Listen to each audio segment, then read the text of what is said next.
So eto na mga Kim Pao fans, Paolo Abilino nagselos nga ba ng mag-goodbye kiss at hug si Kim Chiu dito kay Mayor Mark ng Lucena. And bago natin yan ipagpatuloy mga kaibigan ko, palike and subscribe po muna yung pahit po ng notification bell. Maraming salamat po. Marami ang kinilig no nang magpaalam po etong si Kim Chiu dito nga po kay Mayor Mark no ng Lucena. At kasi syempre malayo ang Manila to Lucena, kailangan na pong umuwi ni Kim Chiu. So maraming nakapansin, bagay daw po no etong si Kim Chiu at si Mayor Mark no. Pero syempre alam naman natin hindi na pwedeng mangyari yan dahil nga po si Kim Chiu ay meron ng Paolo Abilino. Marami nagsasabi gwapo daw no at macho etong si Mayor Mark, pero itong si Paolo Abilino mga kaibigan times 2 po ang kagwapuhan niya at kamachuhan niya kung ikukumpara naman natin kay Mayor Mark.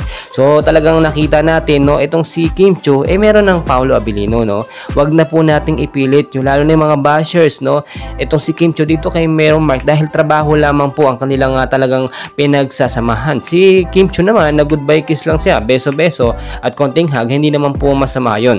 Sa part naman po ni Paolo Abilino, syempre makakaramdam siya nakakaunting selos no, hindi naman maiiwasan yan lalo na kapag mahal mo ang isang tao. Si Kim Chiu naman syempre wala lang yan no, mag-e-explain lang at mauunawaan po agad dyan ni Paolo Abilino. Nakakakilig man eto nga pong Kim Pao, pero talagang hindi maiiwasan yung ganitong klaseng mga sitwasyon. Syempre lalo na eto si Paolo Abilino, napakalapitin po yan ng mga babae no, talagang marami dyan nakaabang at nakabantay, nagmamasid kay Paolo, pero lahat yan po ay naiintindihan ni Kim Chiu kasi syempre trabaho lamang yan. Huwag kayong mag-alala mga Kim Pao fans, eto pong Kim Pao no, si Paolo at si Kim Chiu ay may bago pong teleserye na pagtatambalan. Ibig sabihin mas matagal pa silang magiging magka-love team, at kung hindi man sila magka-love team walang problema no, meron naman silang intimate na relationship at nakikita naman sila always sa labas. Well, bago tayo magpatuloy at tapusin ang video nito, huwag niyo kalimutan mag-like and subscribe. Maraming salamat.